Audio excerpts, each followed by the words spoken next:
ఇవాళ రేపు ఇంట్లో మనిషి చచ్చిపోతేనే దెబ్బ దెబ్బ సాగు సందం చేసి అయిపోయిందిగా అనిపిస్తుంటే కారుకు మస్తు ప్రేమతోని 4 లక్షల ఖర్చుతోని సాగు చేసిరంటే నమ్ముతారా? గుజరాత్లో అమ్రేలీ జిల్లా పదేర్ సింగ్ అనే ఊళ్ళో ఉన్న సంజయ్ పొల్లాల అంటే ఆయన 12 ఏళ్ల కింద కారును కొంటే ఆయనకు ఆ కుటుంబంలో అందరికీ మస్తు కలిసి వచ్చిందట. దందాకి, ఇంట్లో దావత్లకు, పెళ్లిళ్ళకి, సావలకి, సంబురాలకి అన్నిటికీ వాడిన కారు ఇది. ఇక అచ్చొచ్చిన కారు ఖరాబ్ అయ్యే వరకలా స్క్రాప్ కింద ఇస్తున్నందుకు మనసు రాక మనిషికి ఏమాత్రం తీసిపోని తీరు సాగు సందం చేసి సాగదోలి అలా పొలంలోనే పాతి పెట్టి సమాధి కూడా కట్టించారు. ఇట్లా 4 లక్షల రూపాయల ఖర్చుతోనే అలా సాంప్రదాయం తీరు సాధువులనే కాకుండా చుట్టాలు, దోస్తులు అందరు కలిసి ఓ 1500 మందిని పిలిపించి భోజనాలు కూడా పెట్టించారట.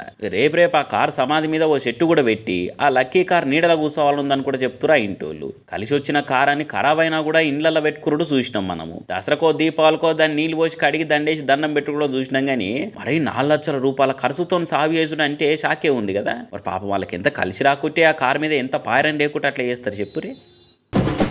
హ్యాండ్ పార్టీ సర్కార్ పవర్లకు వచ్చి ఏడాది దగ్గరకు వస్తున్న కొద్దీ విమర్శల బ్యాండ్ బజాయించుట్లా తగ్గేదేలే అంటురు కార్పాటోలు. హామీల అమలు మీద ఏమాత్రం వెనకకు పోకుండా ఏమాయే ఎన్ని రోజులు ఇంకా అనుకుంటా ఎప్పటికప్పుడు ఇచ్చి పడేస్తూనే ఉన్నారు గులాబీ లీడర్లు. రైతు భరోసా కింద పెట్టుబడి సాయం పెంచిస్తామని మాట్లాడిరు కదా, మరి ఏమాయే అనుకుంటా రామన్న ఏమన్నా కౌంటర్లు ఇచ్చిండ కాంగ్రెస్ వాళ్ళకు. నిన్న వానకాలం రైతు బందే కొట్టిర్రు, ఇవాళ యాసంగి పెట్టుబడి సాయానికి పాతరేస్తారట. దగా పాలనకి ఏడాది దగ్గర పడుతున్నందుకు రైతులకు రేవంత్ ఇచ్చే రిటర్న్ గిఫ్ట్ ఇదేనా? కాంగ్రెస్ పాలనలా ఇంతకంటే దిక్కుమాలిన ఆలోచన ఇంకోటి ఉంటదా? రేవంత్ ఏడాది ఏలుబడిలా తెలంగాణ రైతుకు గోసు తప్ప భరోసా లేనే లేదు. ఇప్పటికే 2 లక్షల రుణమాఫీ పేరు మీద దగా చేసిర్రు, ఇక రైతు బంధును కూడా ఎత్తేస్తారా? ఇట్లయితే తెలంగాణలో సాగు సాగేదెట్లా? బక్క సిక్కిన రైతు బతికేదెట్లా? సిగ్గులేని కాంగ్రెస్ పార్టీ చాతగాని హామీలు ఇచ్చుడెందుకు, పవర్లకు వచ్చినాక చేతులు ఎత్తేసుడెందుకు? అడ్డగోలు నిర్ణయాలతోని అన్నదాతని ఆగం చేసిర్రు. సంతోషంగా సాగిన వ్యవసాయాన్ని